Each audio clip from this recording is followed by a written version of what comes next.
Neo skin ఇక్కడ అన్ని రకాల స్కిన్, హెయిర్ మరియు లేజర్ ట్రీట్మెంట్ లభిస్తాయి. మీ అపాయింట్మెంట్ కోసం వెంటనే కాల్ చేయండి. ఇప్పుడు మా కలర్ ఫోటో వంటి సినిమాని ప్రొడ్యూస్ చేసి, బేబీ వంటి సినిమాని డైరెక్ట్ చేసి, అండ్ ఇప్పుడు ఈ చెన్నై లవ్ స్టోరీకి నిర్మాతగా మారినటువంటి మా సాయి రాజేష్ గారిని మాట్లాడవలసిందిగా రిక్వెస్ట్ చేస్తున్నాం. నిర్మాతగా మారాను, 4వ సినిమా నాది ప్రొడ్యూసర్గా.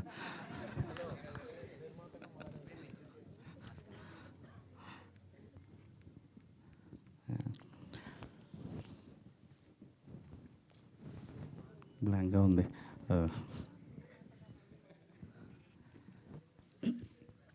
సో ప్రీ రిలీజ్ ఫంక్షన్కి అంతా సేవ్ చేసి పెట్టుకుంటా స్పీచ్ అంతా. బేబీ తర్వాత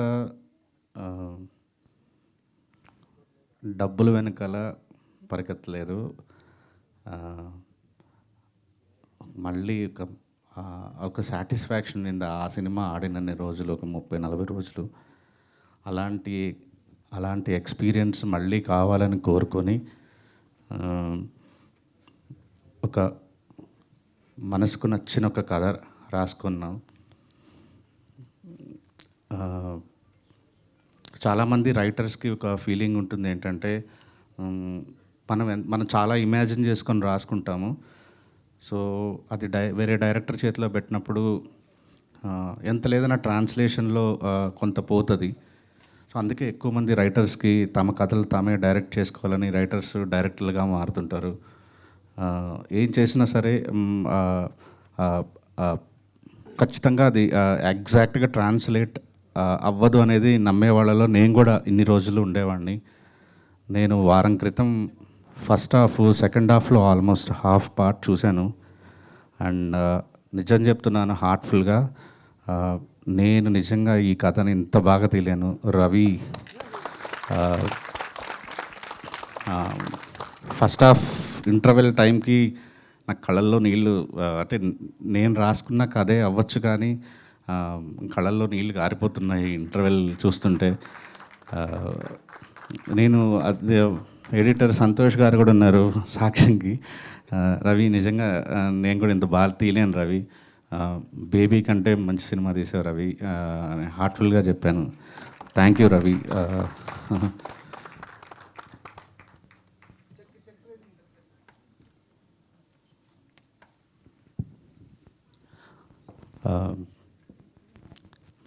సో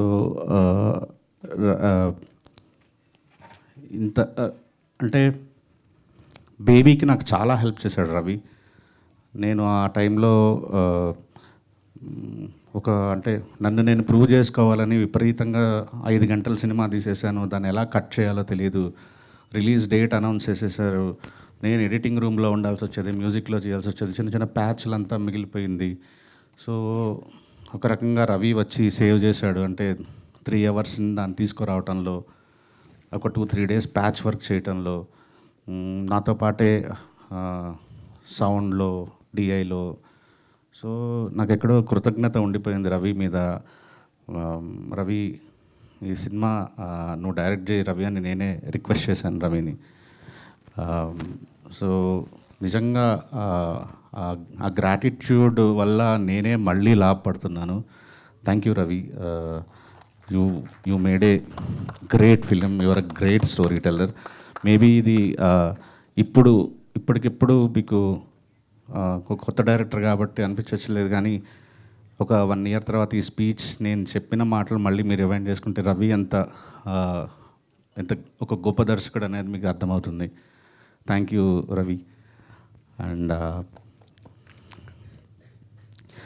నాకు ఈ కథ రాసుకున్న తర్వాత నాకు సినిమాలో చాలా ఈక్వల్గా, చాలా స్ట్రాంగ్గా, హీరోతో సమానంగా ఉండే ఒక సినిమా మొత్తం ఒక రకంగా స్టార్టింగ్ ఫ్రేమ్ నుంచి ఎండ్ ఫ్రేమ్ వరకు హీరోతో సమానంగా ఈక్వల్గా మోయాల్సిన పాత్ర నాకు విపరీతంగా సెర్చ్ చేశాం. అండ్ మన దగ్గర కనిపించలేదు, కానీ ఒక తమిళ సినిమాలో తెలుగు అమ్మాయిని చూసిన తర్వాత సో ఇమీడియట్లీ తను పిలిచాను, గౌరీ చాలాసార్లు ఏడిపించావు సినిమాలో, సెట్లో కాదు. లైక్ నెక్స్ట్ ఇలా లాస్ట్ ఇయర్ ఫిల్మ్ఫేర్ తమిళ్లో తీసుకున్నావు, ఇయర్ తెలుగులో తీసుకుంటావు, డ్యామ్ షూర్. అండ్ అనంత్ గారు, కొన్ని ఫ్రెండ్షిప్స్ మనం అట్లాగా ఇండస్ట్రీలో కొన్ని ఫ్రెండ్షిప్స్ గర్వంగా ఇట్లా ప్రౌడ్గా ఫీల్ అయ్యి, అంటే నేను ఒక డిపార్ట్మెంట్ గురించి, ఒక క్రాఫ్ట్ గురించి నేను పట్టించుకోకర్లేదు.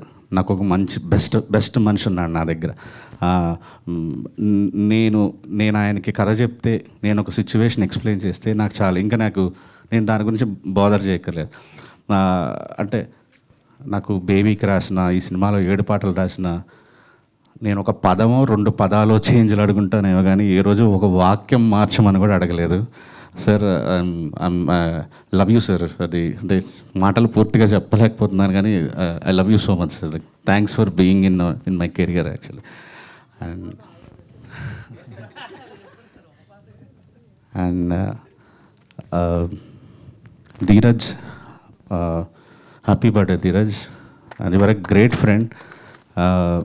బేబీతో, అంటే తన కెరీర్ ఎప్పటి నుంచి స్టార్ట్ చేసిన బేబీతో ఒక టర్న్ తిరిగింది. చెన్నై లవ్ స్టోరీ ఖచ్చితంగా ఒక పెద్ద లార్జ్ స్కేల్లో తను తీసుకెళ్తాడు ఫర్ షూర్.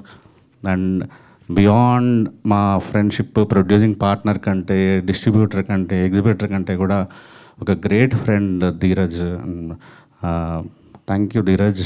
అండ్ ఈ సినిమాకు కూడా మాకు డబ్బులు ఎలా తీసుకొచ్చి పెట్టామని కోరుకుంటున్నా, ఎక్స్పెక్ట్ చేస్తున్నా. అండ్ మా ఎస్కేఎన్ గారు,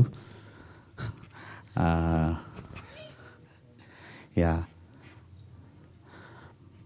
ఇద్దరం కలిసి ట్రావెల్ చేస్తున్నాం. నేనంటే ఒక బ్లైండ్ నమ్మకం.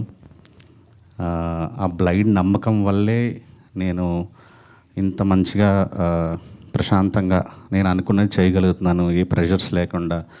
ఎందుకంటే నాకు ఇంకా బయట నుంచి ఎవరైనా ప్రెషర్ పెడితే నేను అది చేయలేను ఆ పని.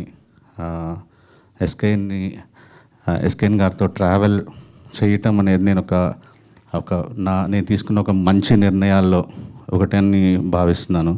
అండ్ ఇలాంటి సినిమాలు మళ్ళీ మంచి సినిమాలు మళ్ళీ కలిసి అమృత ప్రొడక్షన్స్, మాస్ మూవీ మేకర్స్లో చేస్తాం. అండ్ కిరణ్ గారు, కొన్ని కారణాల వల్ల, అంటే నాకు ఈ కథ ఒక సరెండర్ అయితేనే ఈ కథ చెప్పగలం. అంటే డైరెక్టర్ని, రచయితని ఎక్కువ, అంటే నేను చెప్పేది క్యారెక్టరైజేషన్ గురించి ప్రశ్నలు అడగచ్చు, కానీ తన ఇమేజ్ గురించి కానీ, పబ్లిసిటీ గురించి కానీ, ఆడియో ఎందుకు ఇలా ఉంది కానీ, ఇలాంటి తను ఇందాక అనంత్ శ్రీరామ్ అన్నట్టుగా అన్నీ అహం చంపుకొని ఉన్న ఒక నటుడు కావాలి ఈ సినిమాకి. కాలా అంటే ఒక పెద్ద సక్సెస్ కొట్టిన, ఆ టైంకి కొట్టిన ఒక మా కిరణ్ అబ్బవరం గారి దగ్గరికి వెళ్తే స్టోరీ విని ఒకటే మాట అన్నారు, అన్న నేను ఫస్ట్ టైం నా కెరీర్లో నా కారు ఎక్కుతాను, సెట్లో దిగుతాను, మళ్ళీ కారు ఎక్కుతాను, మళ్ళీ ఇంటికి వస్తాను, కంప్లీట్లీ మీరు ఏం చెప్తే ఆ సినిమాకి మీరు ఏది ఫీల్ అయితే అది తీయండి అని అన్నారు. ఈ రోజుకి కూడా ఆయన మాకిచ్చిన ఆ చనువు, ఆ గౌరవం నిజంగా ఇంకా ఎక్కువ ఆయన ప్రేమించేలా చేసింది. సినిమా స్టార్ట్ అయిన తర్వాత నేను ఇంకా ఎక్కువ కిరణ్ గారిని ఇష్టపడడం స్టార్ట్ చేశాను. సార్, నేను ప్రీ రిలీజ్లో మాట్లాడతాను సార్, ఆ ఇంటర్వెల్ 15 నిమిషాల ముందు, రేపు చేయబోయే క్లైమాక్స్ ముందు, and this going to be అంటే memorable film for you, and thanks for giving us this opportunity, sir. Thank you.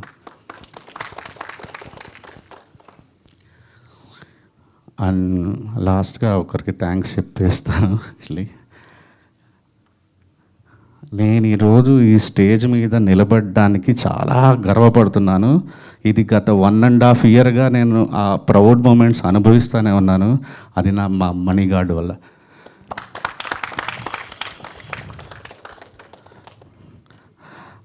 నేను బావగారు బాగున్నారా సినిమా అర్చనా థియేటర్లో చూశాను.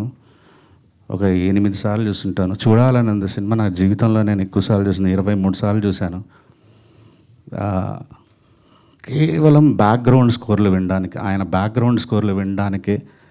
ఆ రోజుల్లో వేరే సోషల్ మీడియా అవైలబిలిటీ లేదు కాబట్టి ఉత్త బ్యాక్గ్రౌండ్ స్కోర్లు వినడానికే థియేటర్లో టికెట్ కొనటం, వెళ్ళటం, బ్యాక్గ్రౌండ్ స్కోర్లు పాడటం, టికెట్ కొని బ్యాక్గ్రౌండ్ స్కోర్లు వినడం, ఇదే పని, అడిక్షన్. కానీ మనం బాగా ప్రేమించే వాళ్ళ దగ్గరగా వెళ్ళొచ్చా లేదా అనేది చాలామంది కన్ఫ్యూజన్ ఉంటుంది. పైగా వర్క్ చేయాలనుకున్నప్పుడు ఇంకా 1కి 10 సార్లు ఆలోచించుకొని వెళ్ళాలి. దానివల్ల 2 జరగచ్చు. ఒకటి, ఇంత ప్రేమించిన మనం ఇంత ప్రేమలో ఉన్న మనిషి, ఇంత ప్రేమించిన మనిషి దగ్గర నుంచి బెస్ట్ తీసుకోగలమా లేదా. 2, ఉన్న ప్రేమ ఎక్కడ పోతుందా. ఇలాంటి ఒక కన్ఫ్యూజన్ మధ్యలో మహతి స్టూడియో మెట్లెక్కాను నేను. ఒకటే ట్యూను, ప్రతి పాటకి ఒకటే ట్యూన్, రెండో ట్యూన్ కూడా అడగలేదు. నేను అసలు ఒకటే కామన్ ఎమోషన్ అయితే ఉంది. ఏంటంటే నాకు ఇళయరాజా గారి ఇష్టం, ఆయనకి ఇళయరాజా గారి ఇష్టం. సినిమా పేరు చెన్నై లవ్ స్టోరీ. సో హీరోకి ఇళయరాజా పిచ్చి ఉంటుంది. సో ఆ ట్రిబ్యూట్ ఇస్తూనే మణిశర్మ గారి బ్రాండ్, మణిశర్మ గారి ఆ మార్క్ మిస్ అవ్వకూడదు అన్న ఒక దీంట్లో మ్యూజిక్ చేసుకుంటూ వచ్చాం. ఇంకా ఏమన్నా నాకు మధ్యలో ఏదన్నా కావాల్సి వస్తే సచ్చినోడా ఏం కావాలో చెప్పాడు అంటాడు. అదే మ్యాక్సిమం తిట్లు. బంగారం నచ్చిందా అంటారు, 2 వదులుతుంటాయి అంతే. ఇంత ఫ్రీడమ్ ఒక మనిషి, ఒక్కొక్క కరెక్షన్ నేను విపరీతంగా నష్టపెడతాను మాస్టరింగ్లో, మిక్సింగ్లో అందరినీ.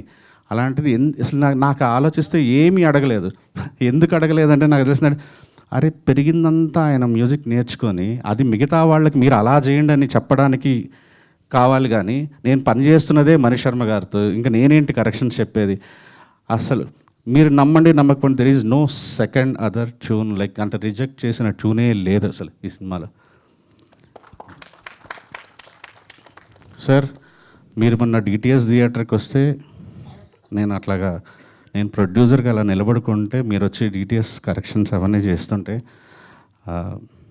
చాలరా అమ్మ జీవితం, సినిమా తీసేసాను మణిశర్మ గారితో అనుకున్నాను sir. Thank you so much Guruji, thank you.